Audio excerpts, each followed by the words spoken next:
नमस्कार मित्रांनो, अशोक मामा भैरवी आणि अशोक मामा आता नीलूला त्यांच्या घरी परत घेऊन आलेले असतात। तेव्हा नीलूचं अचानक लक्ष वेणूच्या फोटोकडे जातं। त्यामुळे नीलू उठून वेणूच्या फोटोसमोर जाऊन उभी राहते। तेव्हा अशोक मामा तिच्याजवळ जाऊन वेणूच्या फोटोशी बोलू लागतात आणि म्हणतात, बघ वेणू, आपली नीलू परत आली, तुझी शेवटची इच्छा पूर्ण झाली। आता नीलूच्या येण्यामुळे सगळ्यांनाच खूप आनंद झालेला असतो। आता इकडे पक्क्याच्या डोळ्यासमोर भैरवी जेव्हा नीलूला घेऊन जाते तेव्हा तो इस्त्रीवाल्याला मारत म्हणतो की तुला मी सांगून ठेवलं होतं ना की नीलू इथं नाहीये सांग म्हणून, तरीही ती पोरगी इथे आलीच कशी आणि माझ्या डोळ्यासमोरून नीलूला घेऊन गेलीस कशी? माझं नाव काढल्यावर लोक थरथर कापतात आणि तिची एवढी हिंमत, माझ्या समोर नीलूला घेऊन गेली आणि तुम्ही काय करत होतात? तेव्हा त्याचे साथीदार म्हणू लागतात की त्या मुलींनी पोलिसांची धमकी दिली होती, आम्ही काय करणार होतो, आम्हाला वाटलं नव्हतं ती पोरगी एवढी डेंजर असेल। पुढे ते म्हणतात, पण तुम्ही काळजी करू नका, आम्ही काहीही करून त्यांना शोधून काढू। तेव्हा पक्या म्हणू लागतो, हे डोकं नक्कीच त्या पोरीचं नसणार, तिला काय माहित नीलू कोण येते, हे डोकं नक्कीच त्या अशोकचं असणार आणि आता मी त्याला सोडणार नाही, चांगलं साळून काढतो। आता इकडे देसाई आणि जना सोसायटीच्या ऑफिसमध्ये आलेले असतात। तितक्यात तोरणे तिथे येतात आणि म्हणतात, जे नको व्हायला होतं, ज्याची भीती होती तेच आता झालं। आता देसाई आणि जनाच्या काही लक्षात येत नसतं। तेव्हा ते त्यांना विचारू लागतात की झालं काय, तुम्हाला काय म्हणायचंय, काय झालं? तेव्हा तोरणे सांगू लागतात की ती भैरवी ज्याची धमकी देऊन गेली ती धमकी तिने खरी केली, ती खरंच तिच्या नीलू आत्याला, त्या गुंडाच्या बायकोला तिच्या घरी घेऊन आलीये। हे ऐकल्यानंतर जना आणि देसाईला आता टेन्शन येतं। तोरणे म्हणत असतात, आता ती आली, तिच्या मागून आता तो गुंड येईल आणि ह्या सोसायटीमध्ये शिवीगाळ करेल, तेव्हा काय होईल? तेव्हा देसाई म्हणतात, नाही नाही तोरणे, हे आता सहन केलं जाणार नाही, तो गुंड जर उद्या सोसायटीत आला तर मी पोलिसात कंप्लेंट करेन। तेव्हा जना म्हणतो, आपण थोड्या दिवसांसाठी आपल्या मुलाबाळांना बाहेर सोडायचंच नाही। तेव्हा देसाई म्हणतात, याला काय अर्थ आहे, त्यांच्यामुळे आपण का घाबरायचं? पुढे ते म्हणू लागतात, त्यांचा फक्त आपल्याला त्रास होऊ देत, मग बघा या माझगावकरांची कशी वरात काढतो ते। आता निलिमाला भैरवी म्हणत असते, तुम्ही अजिबात काळजी करू नका, आम्ही सगळे तुमच्या सोबत आहोत। तेव्हा राधावहिनीही निलिमासाठी पाणी घेऊन येते। निलिमा अजूनही काहीच बोललेली नसते। तेव्हा इरा ईशान तिला सांगू लागतात की आजी, आम्ही जेव्हा लंडनहून परत आलो होतो ना तेव्हा आम्हालाही इथं करमत नव्हतं, आम्ही खूप शांत शांत असायचो। तेव्हा आजोबा आम्हाला म्हणायचे की हे घर तुमचंच आहे। नंतर हळूहळू आम्हाला इथे चांगलं वाटू लागलं, तसंच तुम्हालाही वाटेल असं म्हणून आता इरा म्हणू लागते, वेलकम टू अवर नेस्ट। तेव्हा अशोक मामा हसू लागतात। तेव्हा इरा विचारते की आजोबा तुम्ही का हसतायत?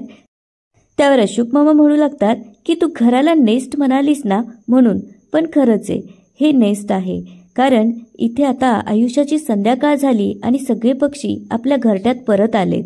पुढे ते नीलूला म्हणू लागतात की 35 वर्षापूर्वी जे काही झालं ते आपण विसरूया आणि नव्याने सुरुवात करूया। आता मात्र नीलूला खूप राग आलेला असतो आणि त्या रागातच ती अशोक मामांना म्हणू लागते की हे जे काही झालंय ते फक्त तुझ्यामुळे झालंय। हे ऐकल्यानंतर आता अशोक मामा आश्चर्याने तिच्याकडे बघू लागतात। तेव्हा सगळ्यांनाच आश्चर्य वाटू लागतं। तेव्हा अशोक मामा तिला म्हणतात, नीलू तू असं का बोलतीयस? तेव्हा नीलू म्हणू लागते, हो बाळा दादा, हे सगळं फक्त तुझ्यामुळे झालंय, कारण गेल्या 35 वर्षात तू माझी एकदाही चौकशी केली नाही, मी कशी आहे, कुठे राहते। अरे मोठा होतास ना तू, मग मोठ्या भावाचं कर्तव्य नव्हतं का? मान्य आहे मला, मी चुकले, मी माझ्या मनाने लग्न करून घेतलं, पण ते वयच तसं होतं, पण तू तर मोठा होतास ना, तू का पाठ फिरवलीस? तेव्हा अशोक मामा तिला म्हणू लागतात, हे बघ नीलू, जेव्हा तू घर सोडून गेली तेव्हा मी घरात नव्हतो। त्यावर ती म्हणते, मग तू मला शोधण्याचा प्रयत्न तरी केलास का? आता भैरवी इरा आणि ईशानला आज जायला सांगते। नीलू म्हणत असते की मी लग्न झाल्यानंतर मंगळसूत्र घालून, हिरवा चुडा घालून आले होते की परत तुझ्या घरी, पण तू काय केलंस, तू माझ्या तोंडावर दरवाजा लावलास। तेव्हा अशोक मामा नीलूला म्हणू लागतात की मी कधीही पाठ फिरवली नव्हती, पण तुझ्यामुळे, तुझ्या धक्क्याने आई बाबा गेले। आता नीलू म्हणू लागते की आई बाबा गेल्याचा दोषही तू मलाच देतोयस। त्यावर अशोक मामा म्हणतात की हो, हे खरं आहे, पण तरीही नीलूच्या मनात अजून खूप काही साठलेलं असतं। तेव्हा नीलू म्हणू लागते की आपल्या जुन्या घरी मी गेले होते, पण तिथे कुणीच नव्हतं, मला वाटलं की तुम्ही माझ्या चुका पदरात घ्याल आणि मला जवळ घ्याल, पण तुम्ही काय केलं? आज जे माझ्या आयुष्याचं मातेरं झालंय ते फक्त तुझ्यामुळे, असं म्हणत ती आता अशोक मामांना दोष देऊ लागते.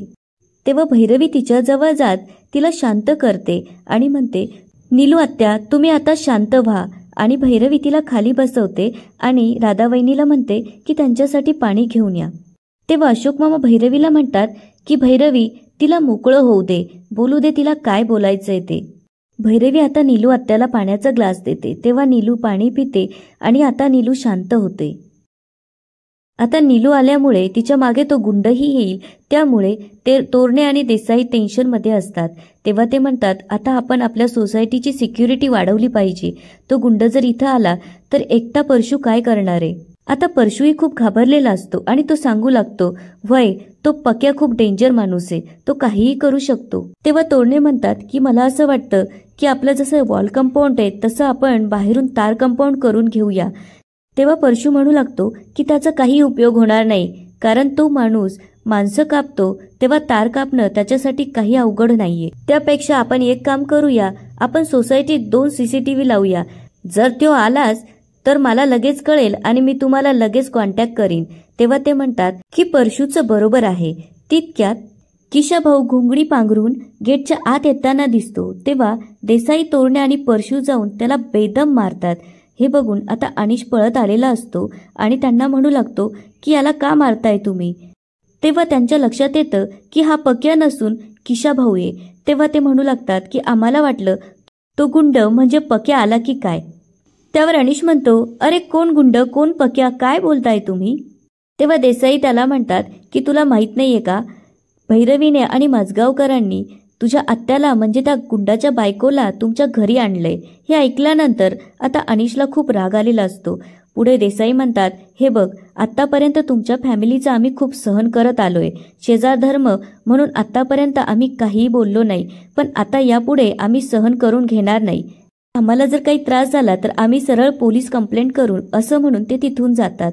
किशाभाऊ म्हणतो की हे सगळं कधी झालं. आता इकडे पक्याच्या माणसाने अशोक मामांच्या घराची सगळी माहिती काढून आणलेली असते आणि तो त्याला सांगू लागतो की त्या घरामध्ये एक म्हातारा, एक माणूस आणि त्याची बायको म्हणजे त्या म्हाताऱ्याची सून आणि 2 मुलं राहतात. पुढे तो सांगू लागतो की आणखी 2 लोक त्यांच्यासोबत राहतात, पण त्यातला एक माणूस बेवडा आहे. तेव्हा पक्या म्हणू लागतो, याचा अर्थ अशोक दिवसभर घरीच राहत असेल. त्यावर तो माणूस म्हणतो की नाही, तो म्हातारा सकाळी सकाळी ऑफिसला जातो आणि त्याचं ऑफिस अर्धा पाऊण तासाच्या अंतरावर आहे. तेव्हा पक्या त्याला विचारू लागतो की कोणत्या विंगमध्ये काम करतो तो. तेव्हा तो म्हणतो की त्याची चौकशी नाही केली मी. त्यावर पक्या त्याची गच्ची धरत म्हणतो, जा अर्धवट माहिती आणू नको, संपूर्ण माहिती काढून आण आणि बघतोच आता अशोककडे, असं म्हणून पक्या हसू लागतो. आता इकडे निलिमा अशोक मामांना विचारू लागते की आता माझं काय करायचं ठरवलंस. तेव्हा अशोक मामा तिला म्हणतात, काय करायचं म्हणजे, अगं मी तुला फक्त भेटायला आलो होतो. तेव्हा निलिमा त्याला म्हणू लागते, म्हणजे तू आता मला परत असं वाऱ्यावर सोडून देणार आहेस का. आता जर मी परत तिकडे गेले तर माझा नवरा मला जिवंत सोडेल का. तेव्हा अशोक मामा तिला म्हणतात, अगं तुला पाहिजे तेवढ्या दिवस तू इथं राहा आणि तुझ्या केसालाही धक्का लागणार नाही याची जबाबदारी माझी. जर तो इथे आलास तर आपण पोलिसांत कंप्लेंट करूया. तेव्हा नीलू सांगू लागते, त्याचा काही उपयोग होणार नाही, कारण त्याचे वरपर्यंत हात पोहोचलेले आहे. तो जरी पोलिसात गेला तरी 10 मिनिटात त्याला सोडतील. हे ऐकल्यानंतर आता सगळ्यांनाच धक्का बसलेला असतो. तितक्यात डोरबेल वाजते. तेव्हा पक्या आला की काय असं सगळ्यांना वाटू लागतं. आता भैरवी जाऊन दरवाजा उघडते. तेव्हा समोर किशाभाऊ आणि अनिश आलेले असतात. आता अनिश घरात आल्यानंतर अशोक मामा निलिमाला सांगू लागतात की हा माझा धाकटा मुलगा अनिश. तेव्हा अनिश रागातच त्यांना विचारू लागतो की आता ह्या इथेच राहणार आहे का. तेव्हा अशोक मामा त्याला म्हणतात की अनिश जरा तोंड सांभाळून बोल, तू काय बोलतोयस. तेव्हा अनिश म्हणतो, हे बघा मी खरं तेच बोलतोय, आधीच आपलं घर आपल्याला छोटं पडतंय आणि त्यात तुम्ही यांना घेऊन आलात. तेव्हा अशोक मामा त्याला म्हणू लागतात की त्याची काळजी तू करू नकोस. त्यावर अनिश म्हणतो, ह्या जर या घरात राहत असतील तर मी हे घर सोडून चाललो, असं म्हणून आता अनिश तिथून निघून गेलेला असतो. तेव्हा अशोक मामा निलिमाला म्हणतात की तू त्याचा विचार करू नकोस. आता भैरवी अनिशच्या मागे येते आणि अनिशला म्हणू लागते, अनिश कुठे चाललास तू. त्यावर तो म्हणतो, कुठेही जाईन, तुला काय. तेव्हा भैरवी त्याला म्हणते, तुला समजतंय का तू काय वागतोयस. बाबांना किती वाईट वाटत असेल, अशा वेळी तू बाबांना साथ दिली पाहिजे. तेव्हा अनिश म्हणतो की माझा विचार करतं का कुणी. माझी तर इथं राहूनही कुणाला किंमत नाही आणि 35 वर्ष ज्या बाईला भेटले नाही तिच्यासाठी एवढं सगळं करताय तुम्ही लोक, तेव्हा माझा इथं राहूनच उपयोग नाही. तेव्हा भैरवी त्याला म्हणते, ठीक आहे तर मीही तुझ्या बरोबर येते कारण मी तुझी बायको आहे. त्यावर अनिश म्हणतो, अरे वा, म्हणजे आताही तुला सगळ्यांच्या नजरेत चांगलं व्हायचंय म्हणून तू चांगली बायको बनण्याचं नाटक करतीयस. तेव्हा भैरवी म्हणते की तू का चुकीचा अर्थ काढतोस नेहमी. आणि याच ठिकाणी आजचा एपिसोड संपतो. आता पुढे काय होणार ते बघूया उद्याच्या एपिसोडमध्ये. धन्यवाद.